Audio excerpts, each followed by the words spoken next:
She'd been translating court proceedings for 8 years, invisible behind her interpreter's desk. Just another language specialist helping immigrant families navigate the legal system. Until that classified espionage case, when the judge opened a sealed CIA file and saw her photo from 15 years ago. Welcome to Duty Stories. Before we dive into this incredible story of hidden identity and unexpected recognition, tell me in the comments, what city are you watching from today? And if you believe every veteran service deserves recognition, hit that subscribe button. These stories need to be heard. The Federal Courthouse in downtown Washington, D.C. stood like a granite monument to justice, its marble columns and brass fixtures reflecting decades of legal proceedings that had shaped American law. Within its walls, hundreds of cases moved through the system daily.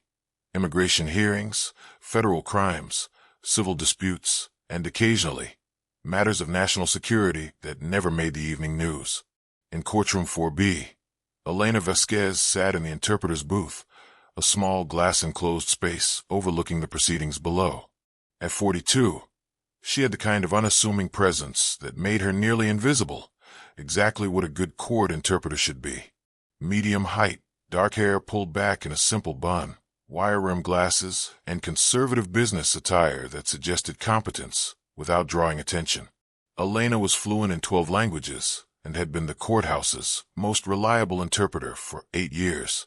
She specialized in complex cases involving immigrants, asylum seekers, and refugees, people whose stories often broke her heart, but whose legal battles required precise, emotionally neutral translation. The court recognizes Ms. Vasquez as the certified interpreter for today's proceedings, announced Judge Patricia Morrison, a stern woman in her 60s who had presided over some of the most challenging cases in federal court. Elena nodded professionally and adjusted her headset.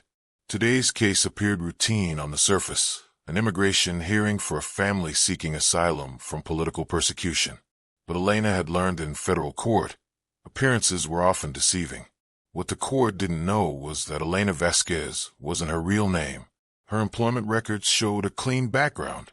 Born in Mexico, immigrated to the U.S. at age 16, graduated from Georgetown University with degrees in linguistics and international relations, and worked as a freelance translator before joining the court system.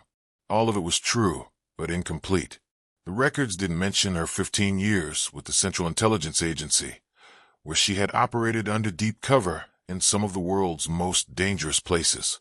They didn't list the missions where her linguistic abilities had meant the difference between successful operations and international incidents.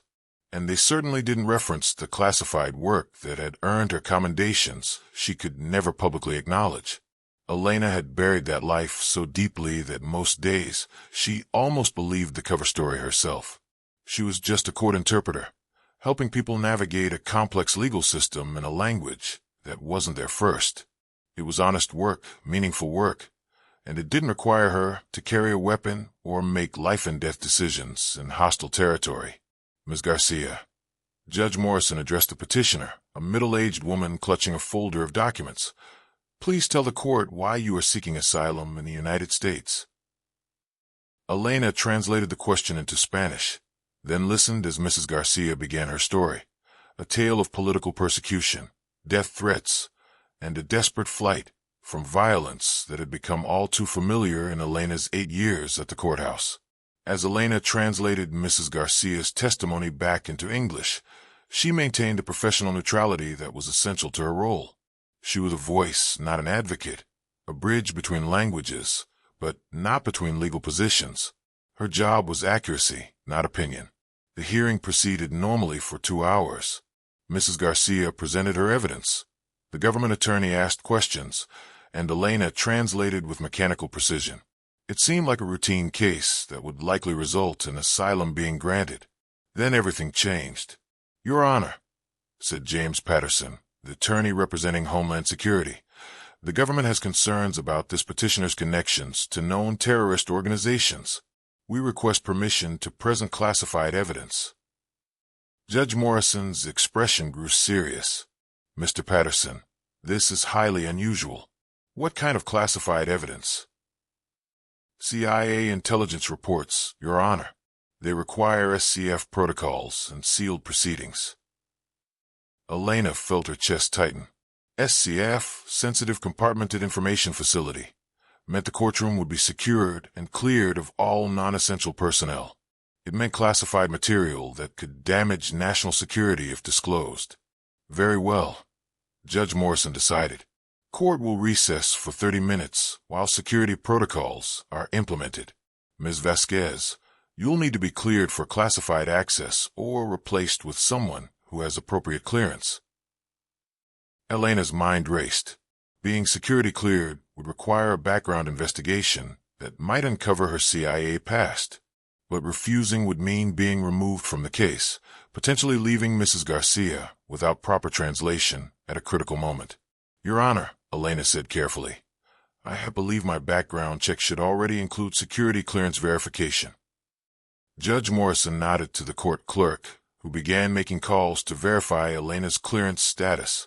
20 minutes later, the clerk returned with a confused expression. Your Honor, there seems to be some discrepancy in Ms. Vasquez's file. Her background shows previous government employment, but the specific details are classified above my clearance level. Judge Morrison frowned. In 25 years on the federal bench, she'd rarely encountered a court interpreter with high-level security clearance. Ms. Vasquez, may I ask about your previous government work? I provided translation services for various federal agencies, Your Honor. The details would require appropriate clearance to discuss. It was the truth, just not the complete truth. Very well. We'll proceed with the classified session. All non-cleared personnel must leave the courtroom. As the courtroom was secured and swept for electronic devices, Elena remained in her booth, trying to maintain her composure. She hadn't seen classified CIA material in 8 years, hadn't thought about those operations in almost as long. When court reconvened, Attorney Patterson approached the bench with a sealed folder. Your Honor, this contains intelligence reports regarding the petitioner's alleged connections to a terrorist cell in Guatemala. Judge Morrison opened the file, and Elena watched her expression change as she reviewed the documents. After several minutes, the judge looked up with a troubled expression. Mr. Patterson, this intelligence appears to be from Operation Quetzal, conducted in Guatemala between 2007 and 2010. The classification level is extremely high. Elena's blood ran cold. Operation Quetzal. She hadn't heard that name in 15 years, but it instantly transported her back to the mountains of Guatemala, where she had spent 18 months infiltrating a network that was smuggling both drugs and weapons across multiple borders. Yes, Your Honor, Patterson confirmed. The operation identified several individuals connected to both narcotics trafficking and terrorist financing. Mrs. Garcia's name appears in the intelligence reports. Judge Morrison studied the documents more carefully. These reports are heavily redacted. What specific evidence connects Mrs. Garcia to terrorist activities? As Patterson began reading from the classified reports, Elena translated for Mrs. Garcia, who looked increasingly confused and frightened. But Elena's attention was divided because she recognized the operation details being discussed, details she had personally gathered during her undercover mission.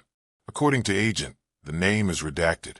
Mrs. Garcia was observed at multiple meetings with known cartel leaders who were channeling funds to extremist groups. Elena's hands trembled slightly as she translated. She knew whose name was redacted because she had written those reports. She had been the agent who observed those meetings, who had spent months building the intelligence picture that was now being used against Mrs. Garcia. But there was a problem. Elena remembered Mrs. Garcia, and she hadn't been working with the cartel leaders. She had been forced to attend those meetings because her husband had been kidnapped and was being held as leverage. Your Honor, Elena interrupted, breaking protocol for interpreters. I believe there may be an issue with the intelligence assessment. Judge Morrison looked surprised. Ms. Vasquez, interpreters are not permitted to comment on the evidence. I understand, Your Honor, but I have reason to believe the intelligence may be incomplete or misinterpreted. Patterson objected immediately. Your Honor, the interpreter is exceeding her role. This intelligence was gathered by trained CIA operatives with extensive experience in the region. Elena felt the weight of an impossible choice. Revealing her knowledge would expose her CIA background and potentially compromise ongoing operations. But remaining silent would allow Mrs. Garcia to be denied asylum based on faulty intelligence. Judge Morrison studied Elena carefully.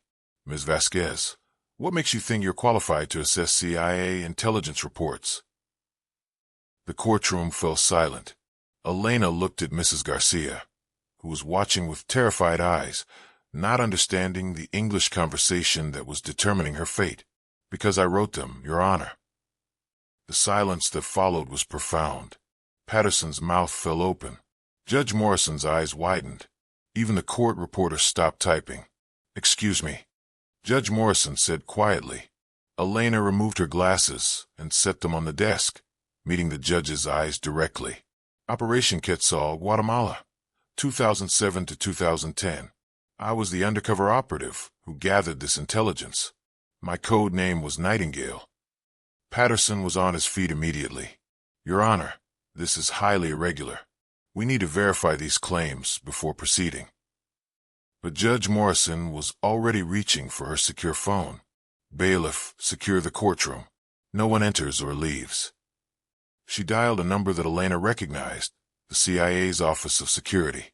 20 minutes later, 2 men in dark suits entered the courtroom. Elena recognized the type immediately. CIA security officers, probably from the Counterintelligence Division. Your Honor, the lead officer said, we need to speak with the interpreter privately. Elena was escorted to a secure conference room adjacent to the courtroom. The 2 officers introduced themselves as Agent Collins and Agent Reeves from CIA Security. Ms. Vasquez, Collins began. Or should we say Agent Martinez? Elena's cover name from her CIA days. She hadn't heard it in 8 years. Agent Martinez was officially deceased as of 2015. Elena replied. I'm Elena Vasquez now. Your legend was terminated when you left the agency. Reeves confirmed. But your true identity is still classified. Why are you revealing it now? Elena explained the situation with Mrs. Garcia, the flawed intelligence assessment, and the incomplete picture being presented to the court. The reports are accurate as far as they go, she insisted. But they don't include the context. Mrs. Garcia wasn't working with the cartel. She was being coerced. Her husband was kidnapped. She attended those meetings because they threatened to kill him if she didn't. Collins and Reeves exchanged glances. Do you have evidence of this coercion? I documented it in my full reports, but those details were classified at a higher level. They weren't included in the intelligence summary being used in court. Agent Collins made a secure phone call, speaking in code words that Elena still remembered. After 10 minutes of hushed conversation, he hung up. Agent Martinez, Ms. Vasquez, your former handler confirms your account. The complete intelligence files support your assessment of Mrs. Garcia's situation. Will you correct the record being presented to the court? Reeves nodded slowly. We'll provide Judge Morrison with additional classified material that clarifies Mrs. Garcia's circumstances. But this creates complications for your current position. Elena understood. Her cover as a simple court interpreter was blown. Once federal agencies knew she was a former CIA operative, her ability to work anonymously in the court system would be compromised. What happens now? That depends on what you want to happen, Collins replied. The agency would welcome you back. Your skills are still needed, and your experience is valuable. Elena shook her head. I left that life for a reason. I wanted to help people without having to carry weapons or infiltrate criminal organizations. Then we'll work to protect your current position as much as possible, but things will be different. When Elena returned to the courtroom, Judge Morrison was reviewing new classified documents. After an hour of examination, she rendered her decision. Based on additional intelligence provided to the court, it's clear that Mrs. Garcia was a victim of coercion rather than a willing participant in criminal activities. Asylum is granted. Mrs. Garcia wept with relief as Elena translated the decision. Through her tears, Mrs. Garcia whispered, Gracias, gracias. No sabía que usted me conoce. Thank you, thank you. I didn't know you knew me. Elena squeezed her hand gently. Solo hice lo correcto. I just did what was right. After the hearing, Judge Morrison asked Elena to remain behind. When the courtroom was empty, the judge spoke quietly. In 25 years on this bench, I've never encountered anything like what happened today. You sacrificed your anonymity to ensure justice for someone you didn't even know personally. Mrs. Garcia deserved the truth, Your Honor. Incomplete intelligence shouldn't determine someone's fate. Judge Morrison studied her carefully. Agent Martinez, may I call you that? Your service record was briefly shown to me under classified protocols. What you did in Guatemala and other operations. It was remarkable work. It was necessary work, Your Honor. But this work, helping people navigate our legal system, is just as important. Will you be able to continue as a court interpreter? Elena considered the question. I don't know. My cover is compromised. Other agencies will know who I really am now. Would you consider a different role? Chief interpreter for sensitive cases? You'd handle classified proceedings, international cases, situations requiring both linguistic skills and security expertise. The offer was tempting, but Elena needed time to consider the implications. Over the following weeks, Elena's life changed dramatically.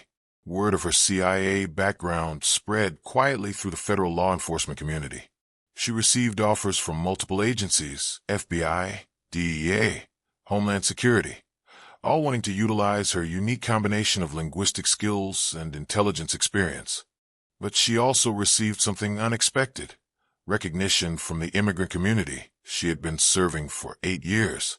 You could have stayed silent, said Father Miguel Santos, a priest who worked with refugee families.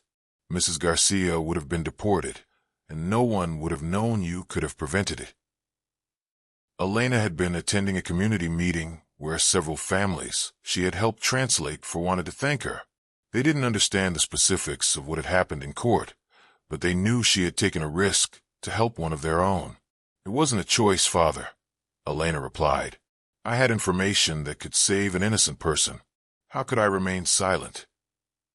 A young woman named Carmen, whose asylum case Elena had interpreted 2 years earlier, stood up. Ms. Vasquez, you gave us voices when we had none. You made sure our stories were heard correctly. You are our advocate, even when you're supposed to be neutral. Elena felt tears in her eyes. You all found your own voices. I just helped with the translation. 3 months later, Elena accepted Judge Morrison's offer to become chief interpreter for classified proceedings. It was a newly created position that allowed her to continue serving the immigrant community while utilizing her intelligence background for sensitive cases. Her first major case involved a human trafficking ring with international connections. The defendant spoke a mixture of languages and dialects, some of which were rarely heard outside specific regions where Elena had conducted operations. During the trial, she translated testimony from victims who had been trafficked across multiple countries. The complexity of their stories, involving corrupt officials, criminal networks, and international conspiracies, required someone who understood not just languages, but the operational realities of transnational crime. Without Ms. Vasquez's expertise, Prosecutor Diana Chin told the press after the conviction, we never would have fully understood the scope of this trafficking operation. Her ability to translate both language and context was crucial to securing justice for the victims. Elena avoided the media attention, but she felt satisfaction in knowing that her unique background had helped achieve justice. She was using her CIA experience not to gather intelligence, but to ensure that intelligence was properly understood and fairly applied. 6 months into her new role, Elena received an unexpected visitor. Agent Collins from CIA Security arrived at the courthouse with a proposal. The agency is developing a new program, he explained. Former operatives working in civilian roles as bridges between intelligence gathering and law enforcement. You maintain your position here, but also consult on cases where your expertise could prevent intelligence failures. Elena considered the offer. What kind of cases? Situations like Mrs. Garcia's, where incomplete intelligence assessments could harm innocent people. Cases where your knowledge of operational realities could provide crucial context. I won't go back into the field. No field work required. Just analysis, consultation, and occasionally serving as a bridge between agencies that don't always communicate effectively. Elena accepted the consulting role, becoming part of a small, unofficial network of former intelligence officers who worked to ensure that the knowledge they had gained in service to their country continued to serve justice in their civilian careers. A year later, at a ceremony honoring court personnel, Elena was recognized for her contributions to the federal court system. Judge Morrison presented her with an award for exceptional service in the pursuit of justice and accuracy in legal proceedings. In her brief acceptance speech, Elena said, "I've had the privilege of serving my country in different capacities, first in the shadows, gathering intelligence to protect American interests abroad, and now in the light, ensuring that intelligence is used fairly and accurately in our legal system. Both roles have been about service, about using whatever skills and knowledge I possess to help others. The difference is that now, instead of gathering secrets, I'm helping reveal truths. Instead of operating under false identities, I'm helping people tell their real stories."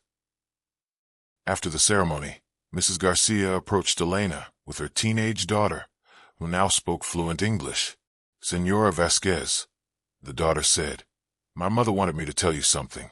She says that night in Guatemala, when the men forced her to go to those meetings, she prayed that someone would see the truth.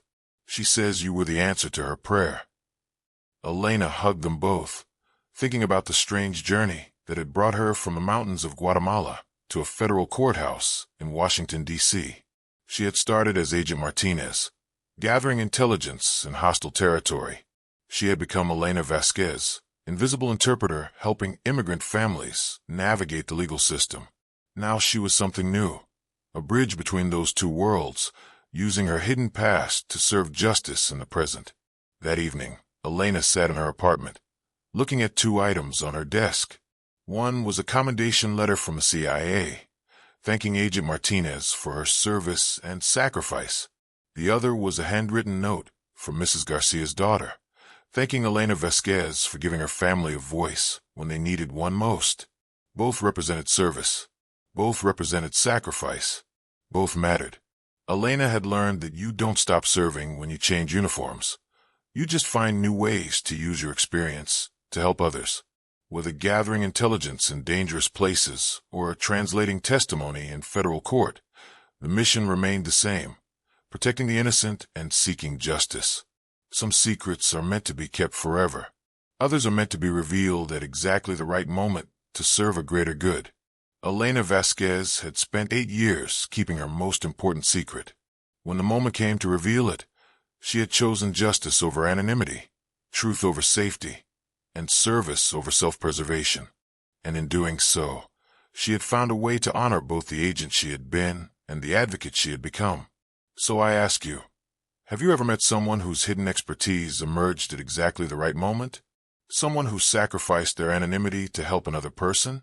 Share their story in the comments, because here at Duty Stories, we believe that true service often happens when no one is watching, and the greatest courage is revealed when we choose others' welfare over our own safety. Thank you for watching. If this story moved you, subscribe to help us honor those who continue serving in unexpected ways, using their hidden pasts to build a more just future. Remember, sometimes the most important truths are hidden in plain sight, waiting for the right moment to emerge and change everything. Until next time, look for the guardians among us who serve without recognition, knowing that their greatest victory might be a secret only they will ever know.